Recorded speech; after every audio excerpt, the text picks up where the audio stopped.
We're glad everybody could join us today. Of course, before we start off, just remind everybody, I don't think anybody needs to be reminded that it is 9/11. What happened that fateful day some years ago. So I'm glad everybody could come for this, which is really an appropriate topic to talk about on 9/11, and perhaps even more so after the President's speech last night, because drones, or as our Air Force brethren would say, unmanned aerial systems or remotely piloted vehicles. And when I grew up in the military, drones were something you shot at as a target, but it's become the common term. So we've got three very distinguished professors, members of the Security Studies program faculty, to talk about their experience, their thinking, and they have thought a lot and written a lot of controversial things, and I expect that they'll say some controversial things. As you can see, we are filming this today. We will we'll put this on the Security Studies YouTube page for all your colleagues who could not be here, or so you can refer to this in the future, because I think that we'll very likely have some very important insights here shared with us today. So Professor Byman will start, and then Professor Fair, and then Professor Swift, and we will and then we'll open it up to Q&A. Dave mentioned the 9/11 context, and drones, or armed drones, I should say, really started to interest me in that context when I was doing 9/11 investigation. The question people were wondering about at the time was, why hadn't the United States killed bin Laden before 9/11? And there were a couple answers to this. One was, couldn't find him. Knew he was in Afghanistan, and it was hard to find. The other was, occasionally we thought we knew where he was. But that wasn't really the question. The real question was, where would he be when the munition hit the target? And if you're talking about cruise missiles, that's several hours in advance to put in charge. And that's a very different intelligence requirement. It means, do you know for sure the target is not going to decide to go out for a smoke break? It's very safe in bin Laden's case, but in general, that the target's going to stay put. And related to that is, what is going to be the collateral damage? And when you're talking about human beings, again, that's very difficult because you don't know what's going to go in and out of the strike zone. Drones solved a lot of this because it enabled immediate strike, and in particular persistence, the idea that you could be above a target, surveilling it for some time, determine who's in the blast zone, and in the end use a relatively small munition compared to other systems to strike. So drones, I think, understandably became a weapon in this counterterrorism war. Very briefly, I want to dispel what I feel are some myths, and then give, I will say, a largely 70% pro-drone talk. One myth is simply how we use drones. If we are talking about governed areas, so let's say Belgium, let's say Singapore, let's say Morocco. If there is a suspected terrorist, we call up the government in question and have them arrested. Okay, we don't use drones. Right? So this whole kind of, will we drone someone in Europe? No, we don't do that. Related, we don't drone enemy governments. Okay, there is a small but significant Al-Qaeda presence in Iran. Okay, I don't want to be the bogeyman here, but there is some there. And we don't do drone attacks in Iran because A, it would be an act of war, and B, they would probably get shot down anyway. So it would be a stupid act of war. So where do we use drones? We use drones in conjunction with allies with weak governments, where they don't control their own territory. And that's a very narrow set of cases around the world. And I think people often miss that basic issue. So why am I pro-drone? The obvious point is, if used in a sustained way, and I'll stress the word sustained, drones can remove terrorist leaders, facilitators, logisticians, and you can go pretty deep down in the bench and really make it hard for them to function as an organization. They can't replace lost leaders at a rapid pace. For any of you who have been in a bureaucracy and your boss is transferring, new boss is coming in, you know that for 2 months kind of nothing gets done. Right? Imagine this is happening all the time. It's very, very hard to do effective operations. Also, the drones enable the United States to act where they otherwise might not, because the pilot is going to survive. Right? That you can take risks with the platform that you wouldn't take in a variety of other capacities. But a big benefit of drones, and to me one that's most ignored, is that it forces the adversary to adapt in a very costly way. To avoid drones, they have to be careful about talking on the phone, they can't gather in large groups. In general, their command and control systems are turned against them. If they want to exercise command, they're vulnerable to drones. So they decentralize, they don't have regular communication, on and on and on. And you can survive the drone war if you do that. You're just much less effective. And we have a lot of cases from Al-Qaeda's own documents where they're saying, we're not in touch with our affiliates. Well, part of the reason, not the only reason, but part of the reason for that is because of drones. Okay, disadvantages. Drones kill innocent people. They do. Okay. I'm up here with Christine Fair. Usually I steal her work completely on this, so I'm simply going to punt that off to her. But I will say they obviously do kill innocent people. The caveat I would make is compared to what? Right? So if you're comparing it to fixed-wing aircraft with a large ammunition that doesn't have persistence, then drones are actually much more, if you want to use the word, humane, or I would say discriminate is probably the best word.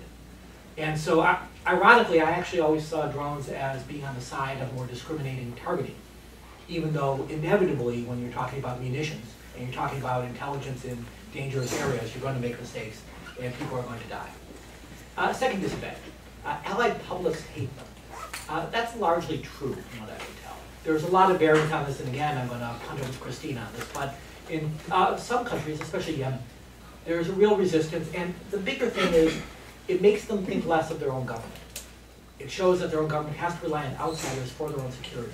Now, their own governments, I would say, are probably disliked or loathed or despised for a dozen reasons, and I would be skeptical that drones were particularly high on the list, but it's certainly part of the problem. A big problem, though, that we can actually do something about is the relative lack of oversight and transparency in the drone program. This program started out in a clandestine way. It's always better for politicians to not be revealing details on a day-to-day basis, right? So every politician comes in thinking he or she is going to change that. But they say, but not today. You know, we don't need to have this controversy today. But the result is there's a lot of bad information out there about drones. And it's hard for people like me who believe that, in general, these are good things to defend because the data are skewed. And so I think a lot of this should be out there. I think a lot of this should be out there for the public debate to make it more sustainable. There's a disadvantage I will discuss that I actually find rather less convincing, which is the idea of precedent. Right? That if the United States does this, everyone else will do it. A few things. Folks, don't confuse drones with a targeted killing program. Okay, you can kill people in lots of different ways, and drones are simply one of them. So I think the precedent issue people are concerned about is not drones, but a targeted killing program. But the other goes back to my first point, which is where do we use this? We use this in ungoverned spaces, right? So it's not talking about we're going to slide this one into Belgium and blast someone there. No, that's not what we're talking about. We're talking about using it with the cooperation, for the most part, of the governments in question. And so when we're talking about precedent, we have to think other countries would need basing, they would need local support. They would need a lot of things that I actually think we have. Our problem is we don't do a very good job publicizing what goes into this. And as a result, people get scared of the precedent because they don't realize how the United States actually uses it. I'll end simply by saying there are good reasons to be critical of drones, but the alternatives to them, to me, are much more troubling. One, as I mentioned, is fixed-wing aircraft, usually with large munitions, much more likely to cause civilian casualties and less effective. Another is you could ask allies to do counterinsurgency operations on their own. If you've ever studied for a minute the counterinsurgency doctrine of Yemen or Pakistan, it largely involves surrounding the village and blowing it to smithereens with artillery. That's not the most discriminate means of... I'm sorry, and F-16s, I stand corrected. In general, this is not a population-friendly form of counterinsurgency, shall we say. Another is to go after long-term causes. As a terrorism scholar, I've actually become quite skeptical of this. It sounds good, but I don't really know what those are. This is a small group phenomenon, and we don't have a particularly good sense of what causes individuals to do this. There are individual, if you will, jihads and causes that motivate people, but it's not some broader factor like education or poverty, and in fact, those seem to correlate negatively, that if you make the world richer and if you make the world better educated, you may actually see a spike in terrorism, at least in the short term. the real actual, to me, alternative is inaction. And sometimes that's appropriate, right? I don't think the United States needs to go after every target, and we can talk some of the specifics we've gone after. At times I feel the US has been too broad in what it's been targeting. So I do think not acting is a realistic alternative to using drones as a target killing campaign. I would just say that it should be not acting sometimes, rather than not acting all the time. And when you are acting, drones frequently can be a very good choice. So let me pass things off to, I think, Christine. By the way, there's 2 more chairs over here, if y'all don't want to stand. All right, you want to escape. Keep your options open.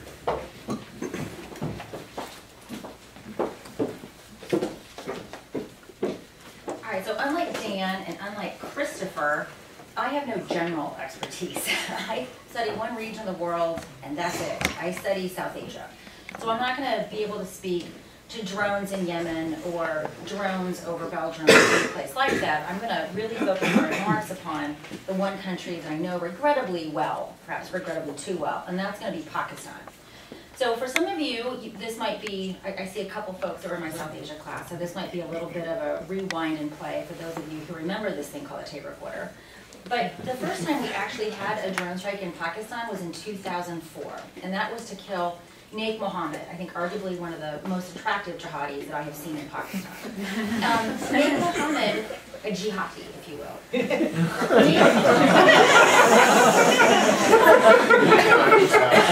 you follow my Twitter feed, you will know I have looked at many jihadis. But Naik Mohammed was many things, including an attractive man and a murderous thug, but he actually wasn't Al-Qaeda. And so our very first drone strike in Pakistan was not against an Al-Qaeda member. Why did we kill Naik Mohammed? Well, Naik Mohammed actually embarrassed the Pakistan army. After a number of peace deals, he embarrassed the Pakistan army by kind of doing a victory lap around the army. And the one thing you can't do in Pakistan, and you want to stay alive for very long, is embarrass the Pakistan army. That's the one thing that will get a drone on you, is piss off or embarrass the Pakistan army. And that's exactly what Naik Mohammed did. So that is his nickname amongst my South Asian girlfriends. We call him Naked Mohammed. I'm so sorry. Don't know Gretchen Peters. She has a serious thing for him. She was very sad when he got whacked. Anyway, so ode to Gretchen Peters, one for you, one for my homies. So anyways, so from the beginning of the drone program in Pakistan, we began to see this tension between what the authorized use for military force of 2000 said we could kill people for and what we were actually doing. And this tension between who are we killing and with what authorization persists to date, more or less. So why did we do what eventually became, well, what is called a goodwill kill? So in exchange for killing this fellow, we've become quite an embarrassment for the Pakistan Army. The Pakistan Army was going to give us access to this flight box over the federally administered tribal areas. And for those of you who know anything about Pakistan, this geographical restriction was actually really important. It wasn't just a coincidence. It turns out that a colonial era legal regime persists called the FCR, the Frontier Crimes Regulation. And what this means is that Pakistanis who have no affiliation, tribal affiliation, cannot simply go there. So this would be as if the United States has discovered that Indiana and Kentucky are so dangerous and so lawless that you can't go there unless you happen to have family ties to that region. And so this subsequently means, just by virtue of being born in Vanna or Miramshah, as opposed to your relatives who are born in Karachi, you essentially have different rights. You don't have access to courts, you don't have access to police. And this is going to be very important to all the drone haters who say, well, why can't you just arrest them? Well, there are no police in FATA, for one thing. What you have are lushkars, and lushkars, I think, are the closest thing to American speak to a posse. And you have this thing called a basically you have an administrator for each of the agencies, and he services pretty much all functions of rule of law. So he is the policeman, he's the judge, he's the juror.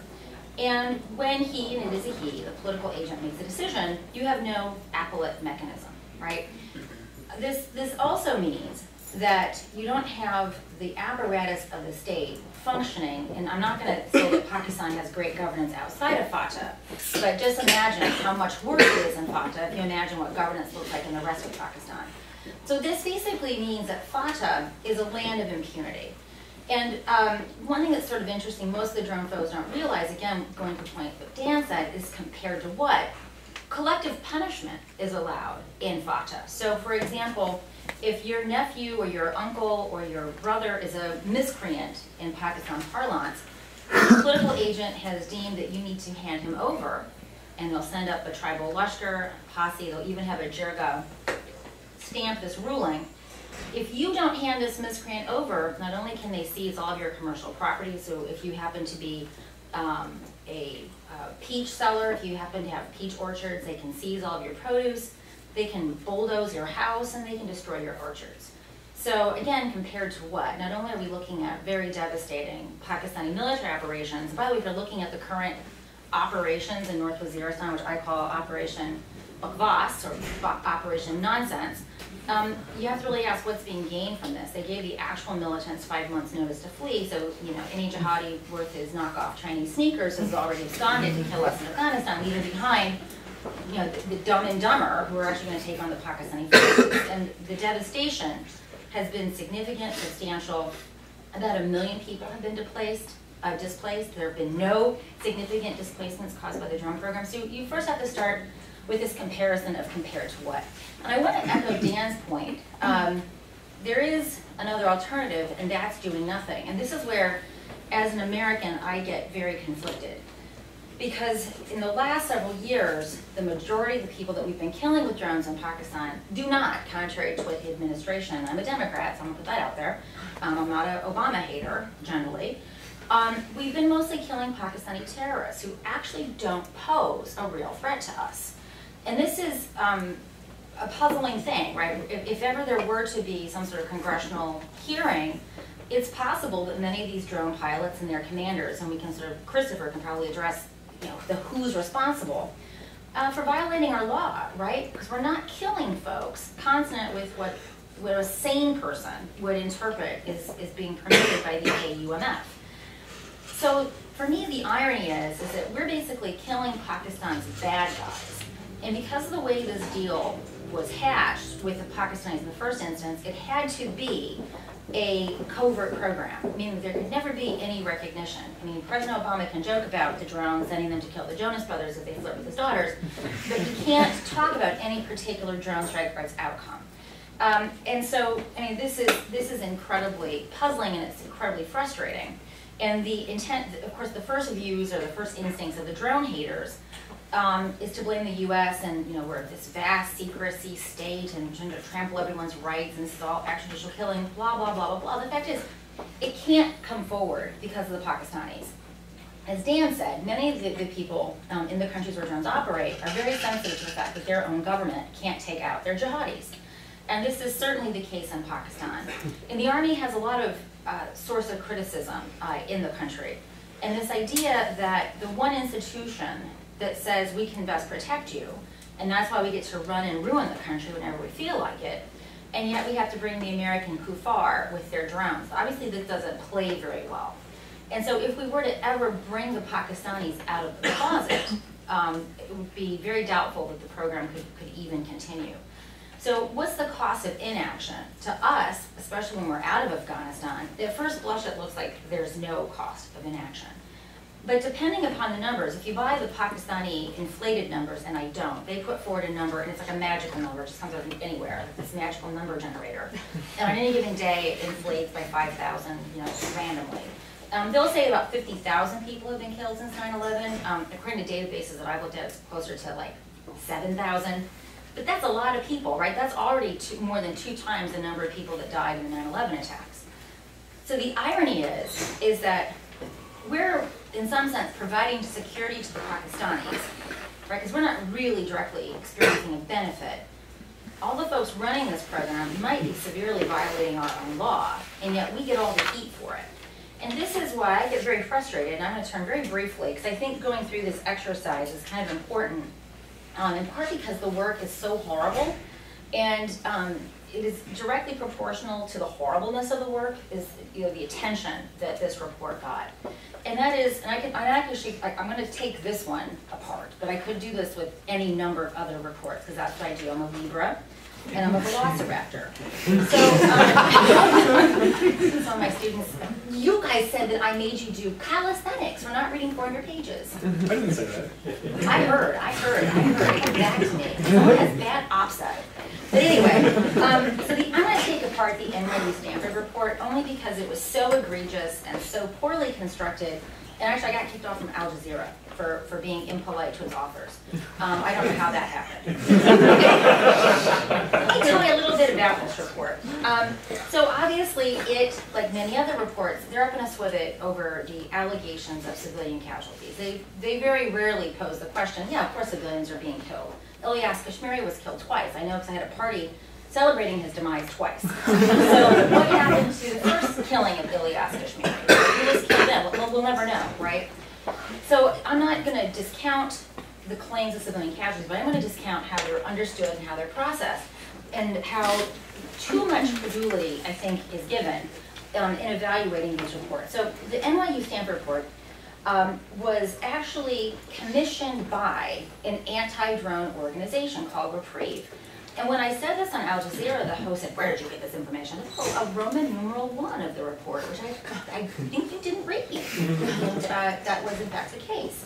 So if you were to pick up a report that validates the health benefits of smoking, and it was paid for by a lobby dedicated to promoting smoking, you would immediately have your BS detectors on. Like, well, oh my God, this has to be garbage, right? But for some reason, when we move to the human rights field, the fact that these are human rights advocates, oh, human rights are do-gooders, so therefore there can't be anything wrong with their explicit advocacy. Well, I mean, I'm a do-gooder too, right? But when do-gooders don't do good, then I have a problem. And in this case, I think they've done a lot of things wrong. So the first thing that they did was that they had this study commissioned by an organization that had a clearly anti-drone bias. Now, to their credit, they don't hide this.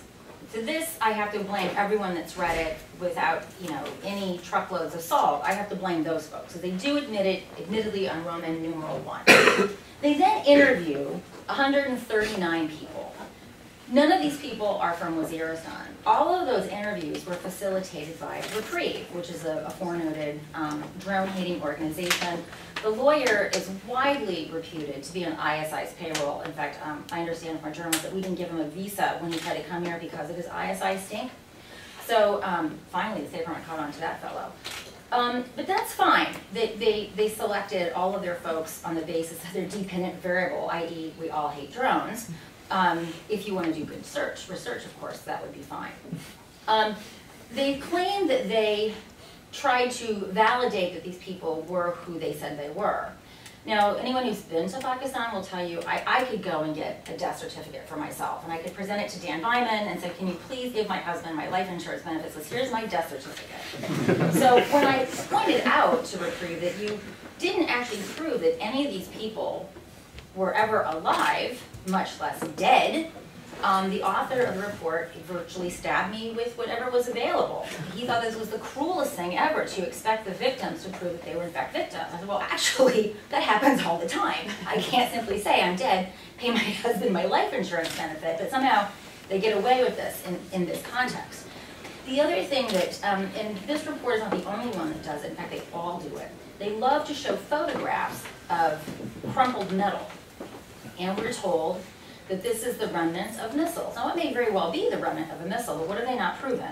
That it was a remnant of a drone strike, an F-16 strike, and if you look at the places where drone strikes happen, they happen because terrorists live there. And what goes on? Terrorists are also bombed by the Pakistan army if they're the wrong terrorists. They're not bombing the terrorists we want them to bomb. They're bombing the terrorists they want to bomb.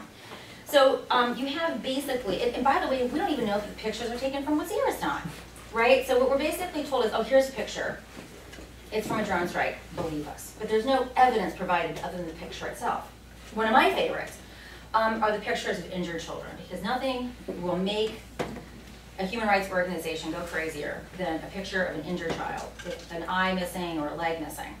And it is also well known, because it turns out that there are drone advocates in Pakistan, I'm going to talk about in a minute, who said, these people were not even anywhere near a drone strike. This was due to a car accident. This was due to some kid falling off of a horse. I mean, there are any number of things, but they were not caused by drones. So this is also very frustrating. And one of the chief witnesses of a drone strike that was brought to testify here before the United States was 11. And this isn't used as extensively in this report as it was by the report by Human Rights Watch, children were giving witnesses about the distance of a drone strike to like the centimeter. Now, when I was 9, I mean, I couldn't tell you 10 to 100 feet would not be something that would have been my cognitive skills. So really just taking whatever they were told without any criticism or doubt whatsoever, meanwhile discounting everything that they've been told by US officials. I just think that's disingenuous. Rarely do these human rights organizations bother knowing anything about the technology. So in a Human Rights Watch report that came out last summer, much was made about a child, again I think he was 11, Chris can correct me if I'm wrong with the details, or maybe Dave can. The child, and he was a key witness in explaining how his grandmother was decimated and incinerated by a drone, talked about drones flying in parallel. Well, drones, especially at that time, did not have that capability. And because this Human Rights Watch didn't even bother meeting with people who are experts on aviation, that just went by without note. They will frequently disagree on the village where the drone strike took place that killed grandmother, or even about the crop being planted. One account said Granny was planting soybeans, the other account says she was planting corn. Well, I'm from the Midwest, I know the difference, and I would expect someone whose granny was planting one of these things to also know the difference. And so this is very frustrating, and this brings me to, I think, a larger critique of the human rights folks, is that they view people like you and me as foes, not collaborators. They seem to think that we want to obfuscate the truth, and therefore, when they find details like drones flying in tandem, they have no interest in knowing that that's rubbish, right? So they actually are excluding all of us from this debate because they presume that we are trying to assert our agenda. And in fact, I think we all have an interest in knowing who's actually being killed and with what effect, right? I will say, as a critic, I mean, I'm not the ant culture of drones, as adversaries says I am. I have a problem with the fact that it's completely covert, although I understand the reasons why, right? In Afghanistan and Iraq, when we kill civilians, we can acknowledge it and we can make reparations. We have no ability to do this because of the constraints of the program, but the constraints are not entirely due to us. So can you do this work better? I mean, I think this is the question that everyone who's wrestling with it is trying to answer. I think you can do it better than these human rights organizations have done. And I do want to give them credit, right? They're operating in a low quality information environment with governments, both the American and the Pakistani, that want to obfuscate their findings. The Pakistan Taliban and Al Qaeda want to obfuscate their findings. I do this in my methods class. I want you to imagine if you are living in Miramshah and some dude knocks on your door. Hi, I would like to ask you your opinion about the drone program. What are you thinking?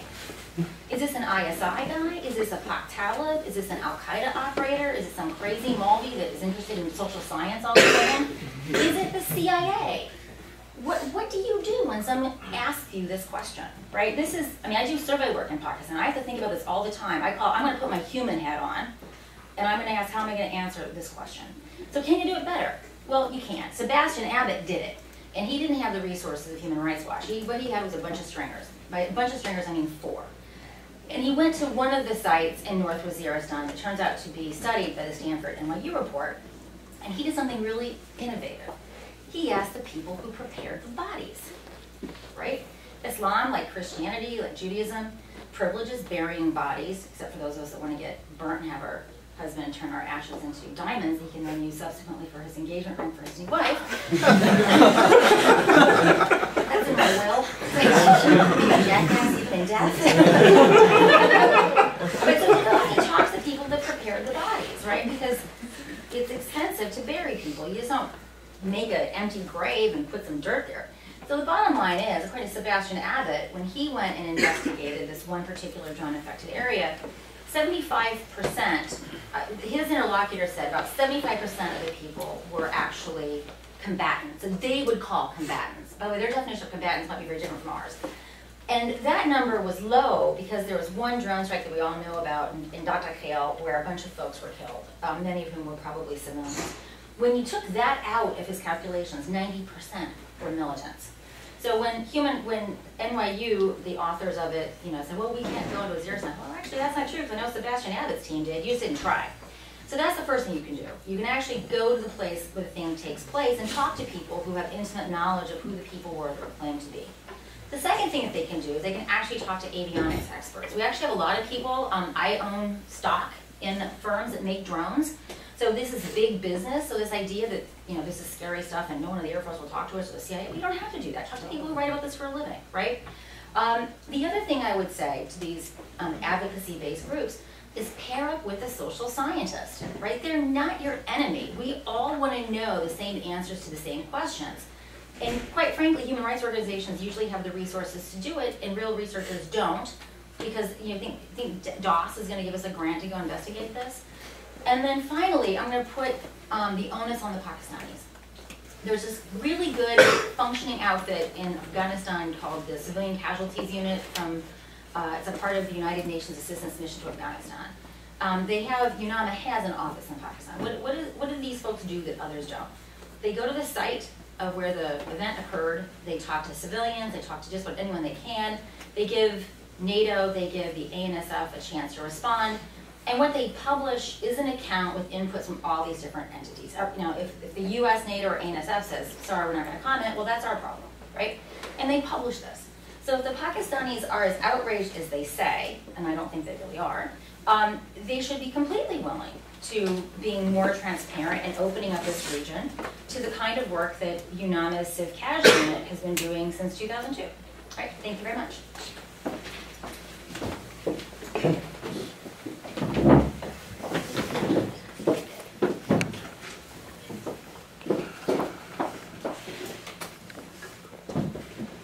I have coffee up with me, and those of you who suffered through my Law of War class know that with coffee in hand, I can go for hours. I'm going to do what entertaining professors try to do, which is to start with an anecdote, then jump directly into criticism, and then follow up with a theoretical framework. The anecdote really pings off something Chris was saying just a minute or so ago, which is if you want to understand this issue, if you want to understand it from a social, political, or even economic perspective, you really have to go to where the problem is. So 2 years ago, while I was working on a chapter for my forthcoming book, I decided I was going to go to southern Yemen, and I was going to dig in as deep as I possibly could on how al-Qaeda and the Arabian Peninsula and its various allies interact with the various tribal groups in the south, and with the various other political actors that sort of stir the pot in Yemen on a, well, I'd say daily basis, but these days it's more like hourly. So I went to southern Yemen, and before I left, friends of mine in the human rights community said, well, Swift, you're a human rights lawyer, you know, why don't you find out all about the droning? And friends of mine in the national security community said, well, Swift, you're a PhD in, you know, international politics, why don't you find out all about the droning? And I thought, okay, well, I'll ask a few questions, you know, of my cohort of individuals about, you know, what's going on with the drone program here, what the local view of it is, what the level of efficacy is, are they hitting the right people, are they hitting the wrong people, and sort of what's the mood on the street.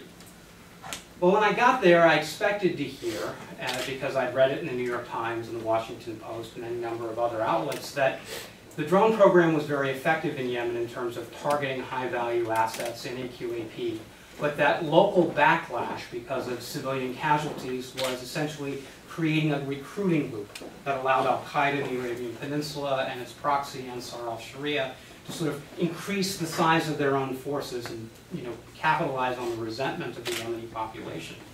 And that's very much the view I heard when I spoke to English-speaking Yemenis in the capital, Sana'a. When I got down into the no man's land between where the Yemeni army was starting its counteroffensive against al-Qaeda and where al-Qaeda actually had its safe havens at Jar and Zinjibar, I had a very, very different view. The first thing I'd hear from the local sheikhs was how much they hated America, all of the bad things America had ever done in the Middle East, how they didn't trust the fact that America was supporting the government in Sana'a, something that Daniel referenced earlier. And then they'd say desperately how much they needed more drone strikes because al-Qaeda was taking their kids. That's not what I expected to hear. That was really not what I expected to hear. And when I came back, I wrote an article about, wow, there's this huge difference between what is being said in Washington and what I heard from sheikhs who are fighting al-Qaeda door to door in their own villages in southern Yemen. Right? Not sheikhs who are on the side of the government either. And that discontinuity, was framed up and packaged in an article for Foreign Affairs. And the title I put on the top of the article was Yemen's Drone Dilemma. Well, about 24 hours later, Foreign Affairs publishes it with The Drone Blowback Fallacy. That's the title. And about 24 hours after that, the hate mail started. Suffice to say, if you read beyond the title of that article, and you sort of dug into the data that I was trying to develop, you run into two very complicated issues. The first is law, and the second is strategy. And much of the debate we're having in Washington, and much of the debate we have had at the highest levels of government and the highest levels of media, the human rights community, the legal community, and others, has really been about how we feel about the drone program, or about the drone program's function as a proxy for how we feel about the global war on terror. So if you're in Code Pink and you're innately suspicious of all activities involving the global war on terror, drones are always going to be bad, right? And if you're writing for the Long War Journal and you're innately, suspicious of anything involving Islamic militancy, drones are going to seem a whole lot more reasonable. And somewhere between these two extremes, we actually have a conversation that's not happening. And that's the conversation about the relationship between law, policy, and strategy. And so what I'd like to do is sort of take apart some of these tropes a little bit, and then try to give you, as students and practitioners, a framework for thinking through these issues, hopefully without giving away too many of my own biases. The first trope is that drones are good. Right? Drones allow us to engage in targeted operations against discrete individuals with low cost and limited risk, right? Light footprint approach. And you can understand in the wake of Afghanistan and Iraq why that would be an appealing option from both a strategic and an operational standpoint. The difficulty is that we're not always engaged in targeted killings. Sometimes we're using drones as a replacement for an air force, and what we're actually doing is hollowing out the middle management in a terrorist organization. Because when you hollow out the middle management, it suddenly becomes very hard for the senior leadership and the foot soldiers to communicate with one another. If you want to precipitate organizational collapse, from an operational standpoint, that's one of the fastest ways to do it. This is what we did in Pakistan, and what we've started to do in Yemen over the last few years. The second trope, of course, is that drones are bad, that they are engaged in indiscriminate killing of civilians. And that's something you hear very strongly from the human rights community. Sometimes they're right, sometimes they're wrong. If somebody would please get me good data, I'd be thrilled. And the third is that drones are a sign of the impending apocalypse. And this is the notion that the technology is going to decide for us. That the technology is going to eclipse somehow human decision-making, right? Human beings' ability to decide when and how and why they use violence. Well, speaking as an international lawyer and speaking as somebody who studied strategy in Cambridge, it doesn't matter whether it's a drone we're talking about or whether it's a xylophone. If you kill someone with a drone or you kill someone with a xylophone, the same law applies. And why does the same law apply? Because the law and customs of war don't care about the instrument or the platform or the technology. They care about the violence. And if you look at the relationship between law and policy, it also, if you read your Clausewitz, it also cares very much about the violence, not the instrumentality, not the vector, but the effect that violence has on your ability to control, shape, or change a political and social environment. So when we think about drones, we have to stop thinking about the drone. Indeed, when we think about drone warfare, we have to think not about the drone part of it, but about the warfare part of it. And to the extent that you've seen criticism of drone policy creeping into the mainstream in Washington, D.C. over the last couple of years, it's accompanied the realization that what we're doing when we use these instruments is engaging in war. And previously that wasn't as clear as it probably should have been to some people. So how do we understand where and when and whether we can even engage in this kind of warfare? Right? Whether we can use violence against these targets in these kinds of theaters. Well, there are three questions everyone should ask, and I'm going to scope out that framework I mentioned earlier. The first question, and I prioritize it because I'm a lawyer, is it legal? The second question is it effective? And the third question is it wise? And those of you who've taken my Law of War in the Age of Terror class will suffer for the next few minutes. But let me explain what I mean by each one of those, right? You can have something that's completely effective and completely wise, but at the same time be entirely illegal. You can have something that's legal and effective and still unwise. You can have something that's legal and wise and completely ineffective. What does that mean? It means we have to do with drone warfare what we do with every other kind of war. Align our ends, ways, and means such that these things are serving our interests and not our misperception of the reality in somebody else's country. So is it legal? Well, on the international side, there are two questions to ask. Right? The first is a jus ad bellum question. Can I start a war? Can I go into this country? The second is a jus in bello question. Jus ad bellum is the sovereignty question. Can I intervene in somebody else's country? As a general rule, the answer is no, unless they ask for your help, in which case it's not a sovereignty violation. Part of the reason that President Obama referenced Yemen and Somalia last night, but didn't reference Pakistan, is because the Yemeni and Somali governments have asked the United States to come in and help them through the use of drones and through special forces and other mechanisms to help with their internal insecurity problems. The reason he didn't mention Pakistan is because Pakistan plays both sides of that. Right? They'll criticize U.S. drone policy in public while faxing us the kill list on a weekly basis when relations are good. It's my understanding that when Pakistani-American relations are bad, it goes down from once a week to only once in 7 days. The second question we need to ask as Americans, or at least in terms of American policy, is it legal under U.S. constitutional law? And the first question there is really the question of authority. Who has the authority to engage in this kind of operation? Well, generally speaking, if Congress and the President are on the same side with something, and Congress has passed a resolution or a statute or something else authorizing something, say like the authorization for the use of military force, the President has a lot of leeway in terms of what he can do under domestic law. Doesn't mean that everything's fine from an international law perspective, but it's still one of the boxes you have to check in asking the question, is it legal? The second question, the question that's really been quite interesting and has dominated debates inside the United States, is the whole Fifth Amendment question.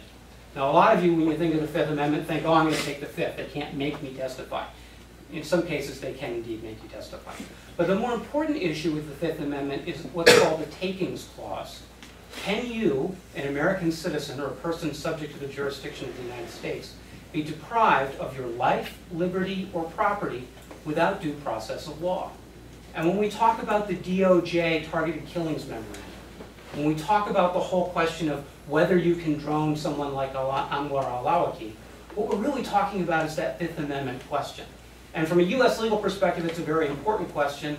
I'm not quite sure the DOJ has done a great job of reconciling it with their memo, but that's, again, one of the 4 boxes we need to check off before we know whether an operation, at least an operation in a case of targeting U.S. Citizens, would be legal. And the second question is efficacy. Is the operation effective? And there's 2 ways to look at that. The first is, did you hit your target?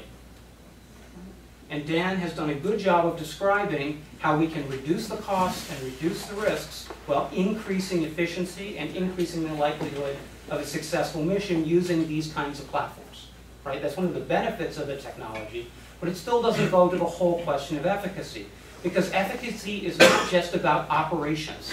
It's not just about putting warheads on foreheads. It's also about whether your use of violence against that target in that particular theater serves your ultimate strategic ends. The problem in Yemen that I discovered was not that drones were recruiting for al-Qaeda. Drones were doing a pretty good job of keeping al-Qaeda in the box. The problem was that the perception of U.S. intervention in another Arab country was being used by spoilers in the political process to disrupt the political transition that the Saudis, the GCC, the EU, and the United States were trying to put forward. Right? It wasn't a direct effect. It was an indirect effect. And it wasn't the effect that people were discussing inside the Beltway here. So operationally, things were working fine, notwithstanding the unfortunate civilian casualties that cropped up from time to time. But strategically, you had, the military operations and the diplomatic operations not well synced up, or not as well synced up as they could have been. And the debate we were having in Washington about drones good, drones bad, did very little to help reconcile that tension between our diplomatic and military operations in that particular country. I should also note that a lot of these questions of efficacy turn on the value and quality of our intelligence. That's especially important in an area where we don't have boots on the ground, where we're relying on local governments or local proxies or local allies or people on God knows what payroll to tell us where the bad guys are. I can tell you that in the parts of Yemen that I was in, they hadn't seen an American who wasn't a journalist, I don't know, in a decade, maybe longer. Right? I can tell you that when I was in Yemen, the folks that we had on the ground who were supposed to be engaging the security services would go down the street in Sana'a to have another indoor closed-door meeting with their counterparts in the security services. They weren't out talking to the local tribesmen who had the intelligence, the relationship, and a whole lot of skin in the game.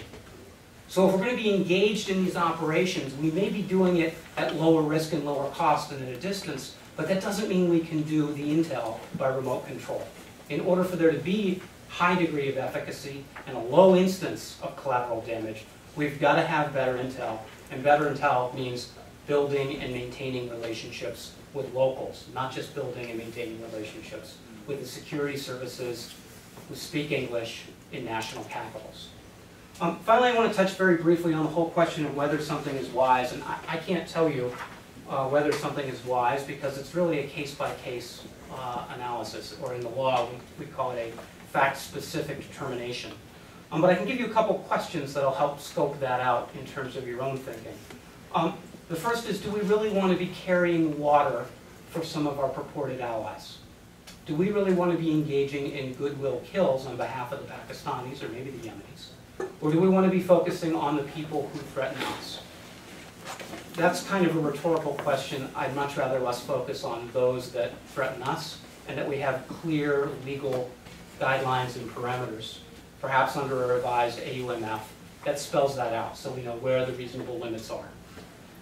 Second, we really need to consider whether our actions create unmanageable consequences. Right? Not just this week or next month or next year, but whether our actions will upset an equilibrium in a place such that we're not going to be able to manage that equilibrium in a favorable, constructive manner down the road. Now, I don't think that's the case in Yemen and Pakistan, or much less Somalia, because each one of these places has enough of its own endogenous problems that our intervention really is, inconsequential, right? But it is important in places like Iraq and Syria where we're going to have a lot more influence and where we're essentially going to be standing up and supporting people fighting locally. And the third question is, do our actions now make it more difficult to achieve our fundamental security objectives in the future? That's a corollary of the last question. You've always got to be thinking not just about the urgent now, not just about what's trending on Twitter or what's on the cable news tonight, but what's going to be on the cable news 5 or 10 or 15 years from now. That's the difference between being operationally focused and being strategically focused. And again, speaking as a lawyer, I see the law not as a speed bump in that process, but as something that makes you slow down and think about how best to plan for the future rather than just react to the present. I want to conclude today with a brief discussion of one last trope, and it's the trope that you see most common in the media and most common in our public debates about drones, drone warfare, and the war on terrorism generally. And that is this notion that there's a fundamental tension between liberty and security. That somehow liberty and security exist on a sliding scale, and it's a zero-sum game, and you have to gain security by reducing liberty, or gain liberty by reducing security. I would respectfully suggest that that's a false dichotomy, especially for a constitutional republic. You can't have liberty unless you can secure it. And no security is worth having unless it's free. So when we think about liberty and security, we need to start thinking in our public discussions about absolute gains, not relative gains, about how we secure both in a way that enriches the two. And the only way I know how to reconcile that is to be sure that we are good stewards of the law, internationally and constitutionally, and that we also distinguish operations from strategy. Thank you. Right. Well, I hope I kept my promise that we would hear some very controversial remarks. So at this time, we've got about 30 minutes, so we will take questions and have a discussion. Can you interrupt slightly? One of the advantages of being at Georgetown is not only do you, I hope we have very good faculty, but we also have a number of people in our student body who know a tremendous amount about much of what we do. We have in the audience actually Major Dave Blair, who's not only flown, I'm going to say drone and watch him turn purple, not only flies drones, but has also been an AC-130 pilot, so really I think understands multiple dimensions. Dave, if there's a minute or two of anything you'd want to pick up on that or disagree with what was said, just to hear your thoughts on this. I think I would just echo, and of course when I'm saying this I'm speaking as an academic researcher, not as a member of the military, but I think I would echo the focus on policy rather than the focus on technology. The technology does matter in some very specific questions, but it's generally not the questions that are being raised in the policy arena. And that from the perspective of military professionals, that having flown both aircraft, I think that our approach to my approach to both aircraft is really the same. Is that we execute national policy, we follow the appropriate laws and the orders over us, and we take our duties very seriously. So. Questions? Yes. My question is about after U.S. forces, most of the U.S. forces leave Afghanistan next year, about the U.S. doing Pakistan's dirty report, basically. So as Professors Fair and Swift said, we're basically doing Pakistan's dirty report, taking out terrorists who don't want to go in the U.S. After U.S. forces, most of them leave after this year, and we won't be held hostage by Pakistan as much as we are currently. Do you think that that'll really start to stop, or will it basically continue? Yeah, can you hear me? Okay. So my sense is it will probably continue for the simple reason that the Pakistanis are professional blackmailers. So what we've spoken about today are sort of terrorism issues, and what you've raised is the fact that we pretty much have to endure whatever they do because we have this presence in Afghanistan, and whatever they do also includes giving them $30 billion while they then use the Taliban to kill our troops. So I mean, I think I can't see you. Oh yes, I can, but I recognize your voice. So you've heard this speech before. But the real issue beyond Afghanistan is Pakistan's nuclear weapons, and this is why we are doing Pakistan's bidding. The Pakistanis know very well that sane people don't lose sleep over the random Islamist barbarian at the nuclear gate. Where these weapons are really most at risk is when there's a conflict with India and the weapons are assembled and mated and forward deployed.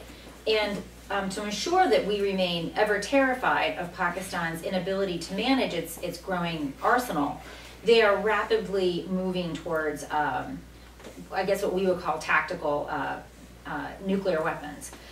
And so this means that the Americans are going to do anything to help buttress Pakistan's internal security, because the most likely way in which these weapons would be pilfered is when they're moved out of their peacetime locations.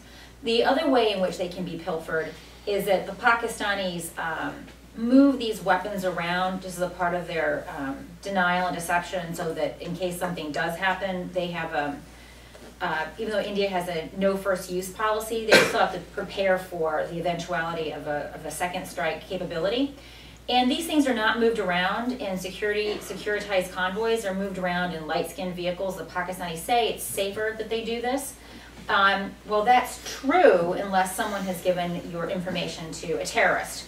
And given that all of the high-level attacks on Pakistani military and intelligence headquarters have involved insider leaks, this is not something that we should take lightly.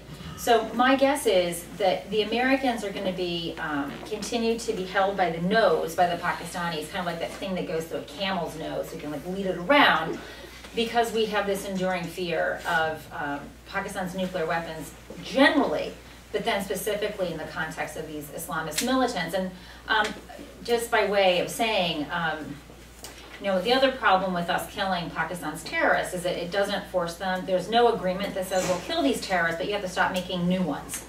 And so it's very frustrating. Like, they're making the jihadi sausages, and here we are chopping up and tossing some of the sausages to stray dogs. But there's no requirement that they stop making the sausage to begin with.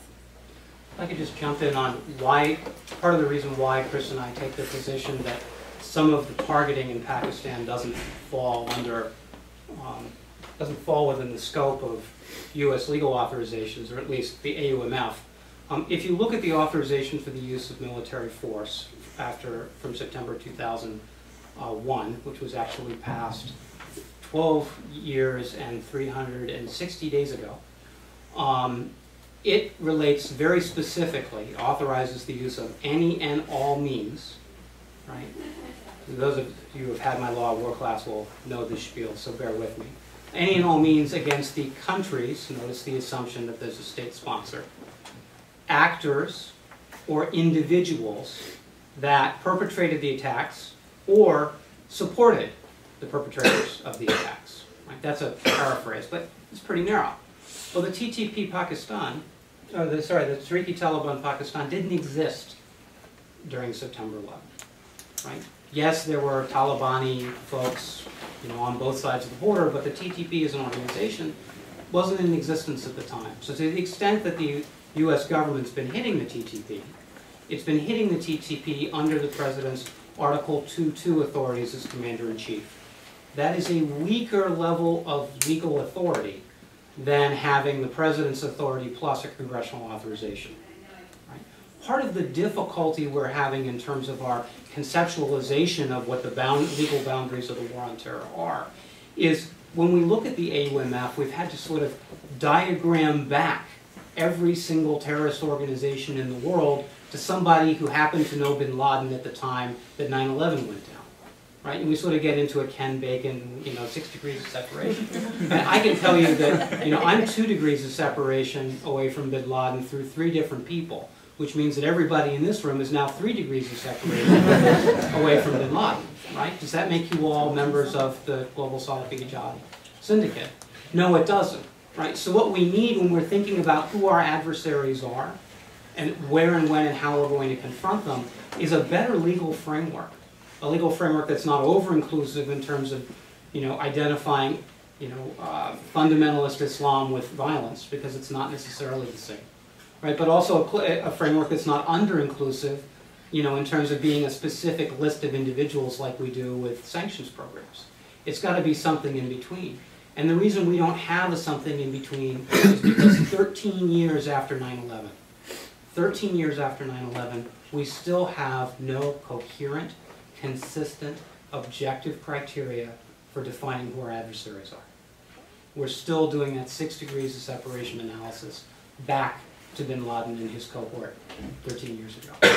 So when we think about these issues, it's not just a strategic issue. It's not just what Pakistan's going to do to play us while we're in Afghanistan. Some of these faults are not in our stars, but in ourselves and in our inability to really define who the adversary is and what kind of war we're embarking on. That's something that's going to be absolutely crucial for us in light of the President's speech last night.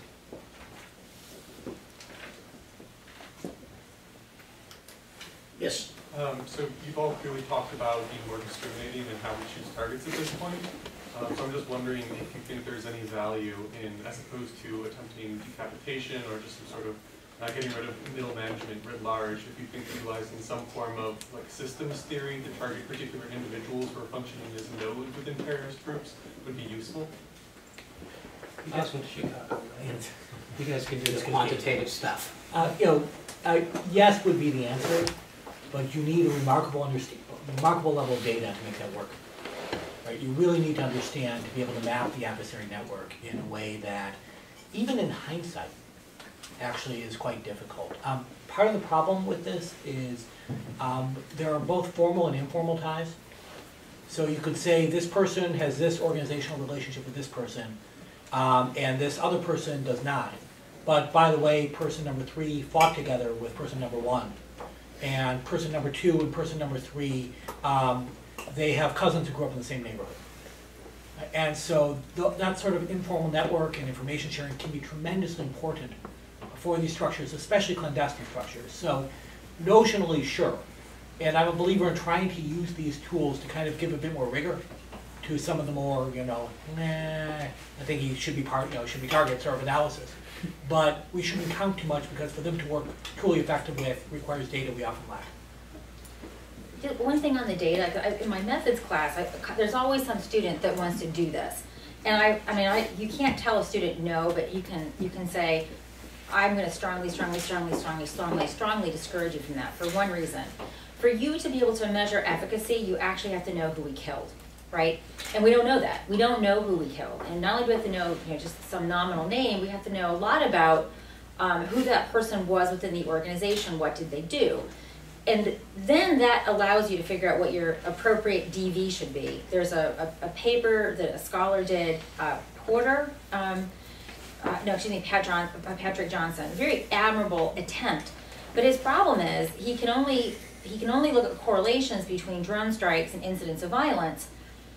But without, for example, I would say one thing that you should be able to do if we knew who the fellows were that we were killing, we should see a correlation with sectarian violence in Pakistan, right?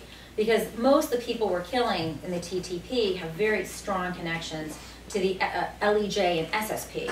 So you have to know who it is that we're killing. You have to have quite a bit of an idea about what role they had in that organization. And you have to have basically a pathway, an explanatory pathway of how their demise should have some effect on violence. And then you have to sort of think about, well, what's the genuine geographical scope of that effect? How is it that killing someone in Miramshah could actually make Lahore safer, or Gujranwala safer, or Karachi safer? And then you also have to think about timelines, right? Because some of these attacks are planned with a very long time horizon. Some sectarian attacks will be planned per the calendar, like Shia processions. So if there were to be some time available, should there be some time horizon when we're going to know who these people are in an unclassed way and piece together these things, I'm actually optimistic that we do have the data and we do have the quantitative skills to see if there is efficacy. But without knowing who we killed and who they were to these various organizations, that will be very difficult to answer for the policy relevant future, if ever. As a non-quantitative person and somebody who's more of an empiricist on the PhD side, and as somebody who deals with witnesses who lie to me on a pretty regular basis, one of the beautiful things about being a lawyer is you get to go all around the world and people will lie to you in different languages. I would recommend that when we're thinking about systems level analysis, it's the system that matters is the society in which our adversary lives. And the only way to understand that society is to jump into it and swim in it. It's very comfortable for us to build perfect systems, for us to build powerful analytical models, and to manage that from a think tank or a university in London or Washington or someplace else. But I can't tell you how many of those things I've seen blow up as soon as somebody got on the ground and smelled what the dirt smells like and met the people and understood the social context for itself. The most powerful computer you have is between your 2 ears. And your ability to pick up on social cues and relationships to manage the anthropology of counterterrorism is going to be, that capacity is going to be unparalleled to any model you can build. So my recommendation would be build more relationships in the places that matter rather than building more systems and computers and programs here thousands and thousands of miles away from where the problem is. Sorry for jumping in, but I think you have all been so incredibly convincing. But it's all within the framework, an American framework, and it's all within the framework of the war on terror. Without that framework, it doesn't make sense. And the rest of the world doesn't live within that framework of the war on terror. They don't believe that it should exist, that it rightfully exists, and they frankly think it's a bad idea, regardless of the tools involved. And then drones and the mystique of the technology adds a little extra twist to that. But you talk a lot about specific contexts. It's Yemen, it's Pakistan, and I would say within the war on terror, those are actually just operational theaters. So we never can speak about strategy in Yemen, really. It's just about tactics, possibly operational art within each of those contexts. When we speak about strategy, and I would even take it to sort of a grand strategic level and say the source of American power and security in the world isn't just based on its military capabilities.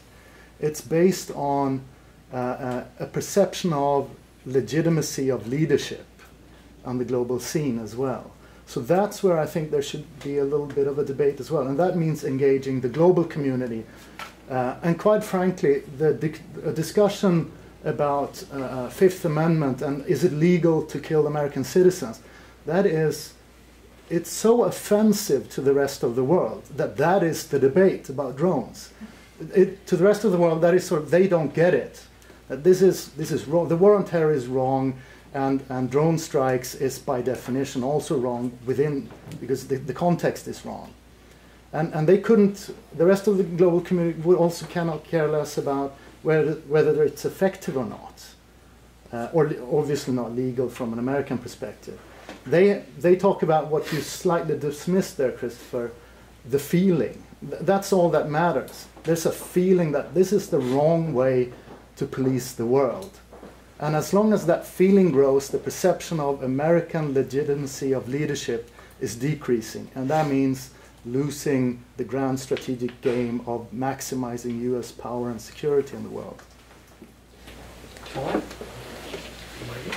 then I wanted also to... Sure.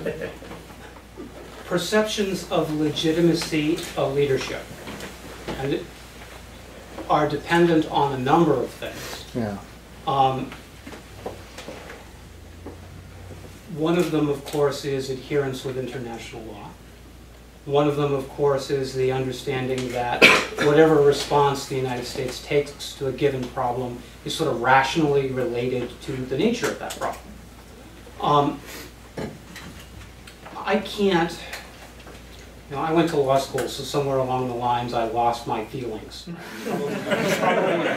Probably my ethics along with it, right? But I want to draw a pretty clear distinction here. The discussion about how we feel about particular things is not terribly helpful when we get to perceptions of legitimacy and leadership. And here's why. How I feel, or what my ethics or morality are, those are subjective considerations. It's not to say they're not important. They're extremely important. They matter a great deal. But they're subjective. They're personalized, or they're contextualized to a particular people, place, culture. If we want to find an objective standard, one that sort of everyone's agreed on and then written down in terms of what kinds of conduct is permissible and what kind of conduct is not permissible, we have to look to the law. We have to look to international law. And in the case of, in this case, the international law that matters is the United Nations Charter, which determines when it is legitimate or not legitimate to enter into armed conflict, and the Geneva Conventions, which govern the conduct of armed conflict once you've gotten into it. Right? So to the extent that the United States is violating the UN Charter or the Geneva Conventions in its prosecution of the war on terror, I think you have a very legitimate concern, Robert, about the perceptions of legitimacy of US leadership. And to the extent that I've been critical of this administration and the past administrations, it's been in those areas where they've fudged it instead of making it clear for the global public. They don't necessarily need to agree, they just need to understand how we're applying the standard that everyone's agreed to. But if I go down and I look, say, at Yemen, for example, well, you don't have a sovereignty violation in Yemen. You don't have an Article 2.4 or 2.7 violation of the UN Charter because the Yemeni government has asked the United States government to come in and help. The way this works out is, if you put anything into your neighbor's property, even if you throw a baseball across the property line, that's trespassing, right? Same thing if you lob a cruise missile in. But if your neighbor's house is burning and they ask you to come over and get the dog out, or they ask you to come over and help put out the fire, that's not trespassing anymore, right? That falls within, in the UN parlance, Article 51, individual and collective self-defense. A sovereign can decide to ask for help. So as long as the sovereign's asking for help, and President Hadi from Yemen a year and a half ago stood up at the Woodrow Wilson Center and said, please, for the love of God, send more drones.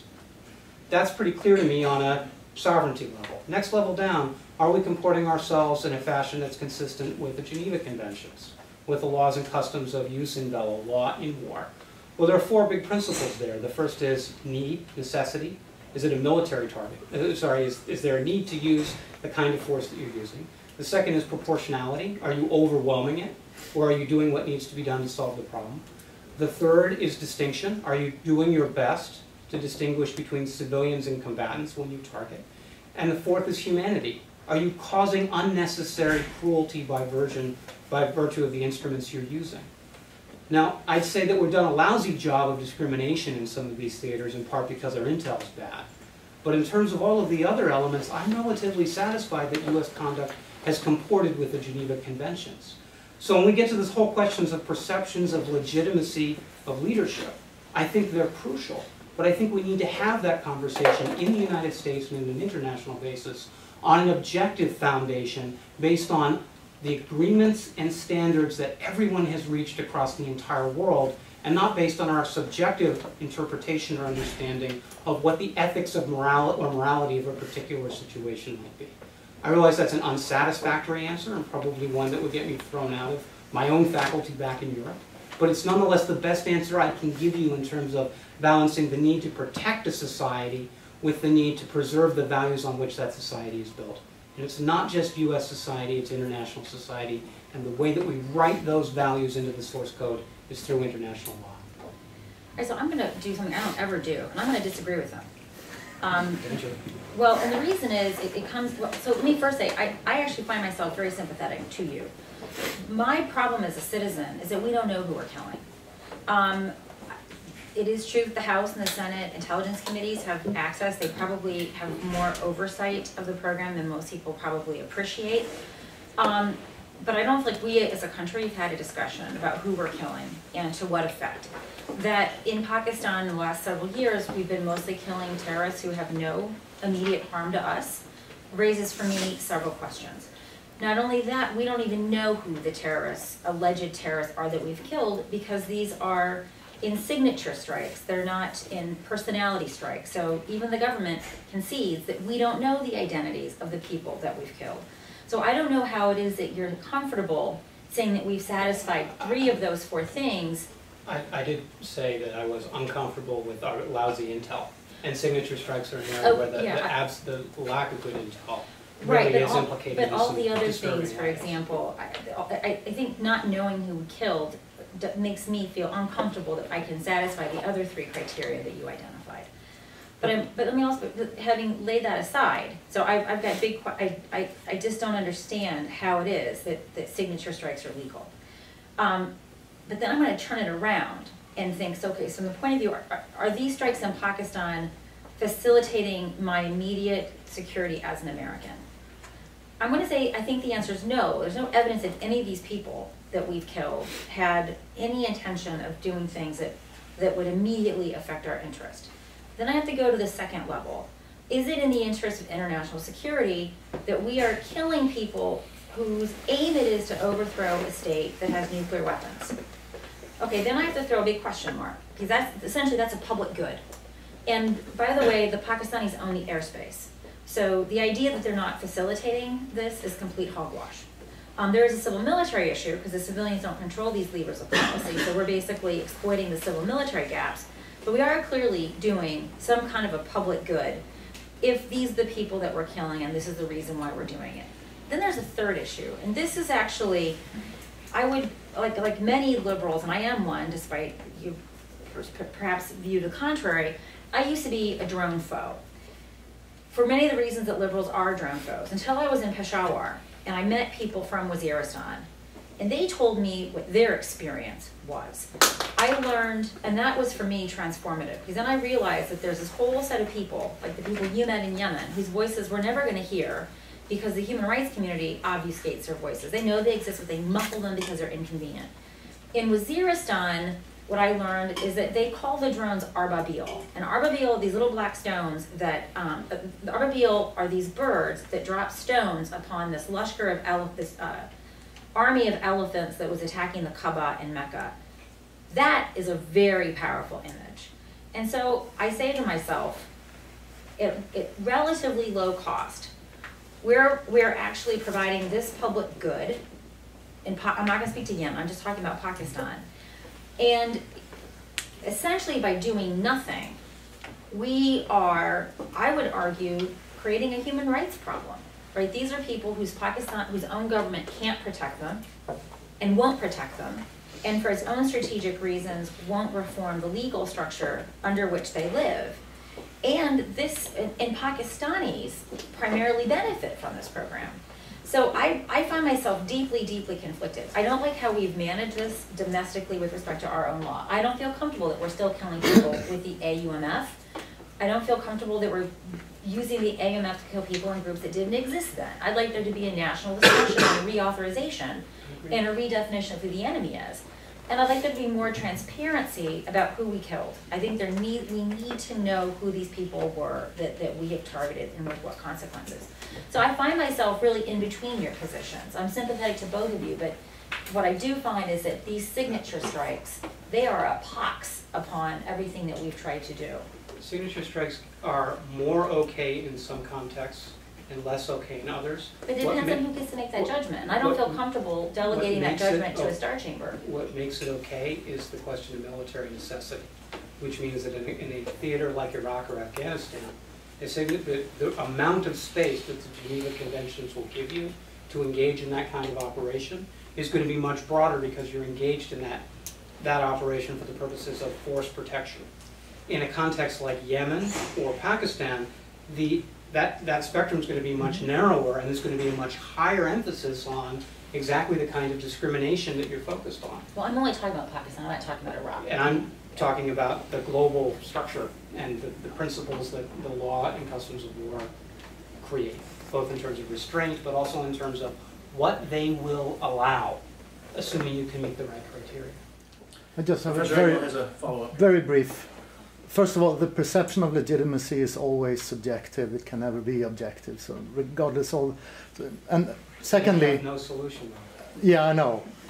But I'm just highlighting the rest of the world's view of this debate. Except by the rest of the world, I mean, I feel like we say, you know, Europe generates 2/3 of the world's public opinion.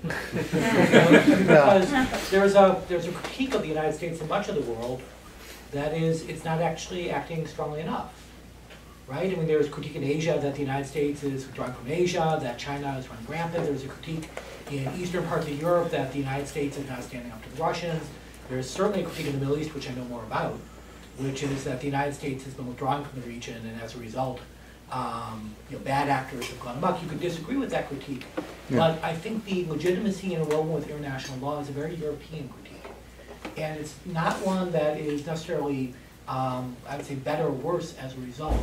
But I think the critiques get very different. In the Middle East, the critique is interwoven with conspiracy theories, right? So you have kind of these, there's a good article in the paper today about Iranians basically agreeing almost unanimously that the Islamic State is a U.S. creation, right? So it's very hard in many parts of the world to kind of have these discussions in a nuanced way. Right. So my go-to is usually Africa, where I lived and taught, and so I pick up. That's where I picked up the smell of the dirt, so to speak, and the view of American policy beyond my Europeanness. But the second thing I wanted to say is that the legal argument also needs to match the strategic political argument. And that's where you get into a hypocrisy problem when you say, well, it's legal because Yemen asked us to. Now, if you then in the second sentence say, we have to intervene in Yemen because it threatens our national security, no one in the world will believe that it's done for the purpose of Yemen. It will, and of course it's not, right? But still, that gap is problematic to the subjective perception of legitimacy. Notice I posed 3 elements in the framework. The first threshold question is it legal? The second question is it effective? Right? And is both the short-term operational effectiveness and the long-term strategic effectiveness. And the third question, it's the most subjective of the 3 questions in my framework, is it wise? My preference is don't pull the trigger unless you can answer yes to all 3 of those questions and the elements under it. I don't want to see force used unnecessarily. And I want decision makers and future decision makers walking through each of the elements in that process before they decide to pull the trigger. But if they walk through those things and they can find that all three of those things hold together, then as far as I'm concerned, they've allied ways, means, and ends with the international objective consensus about what appropriate conduct in war is. Sometimes you have to fight. Some things are worth fighting for. I tend to think that fighting for the voiceless is something that, you know, is worth doing, and I know you do too at a deep level. So the question is, how do we get there? How do we be good stewards of both the law and the strategy? And if we assume that law and strategy are at odds with one another, or we assume that there's no, because everything's subjective and relative, there can be no consensus, we've stopped the discussion before we can even have it. Well, with that, it is 1:30, and I'd ask everybody, I think you'll all agree that what we've heard today is extremely insightful and valuable, and I hope all of you students will take on these issues in your studies in the next year or two, however long you're here. So please join me in giving a round of applause.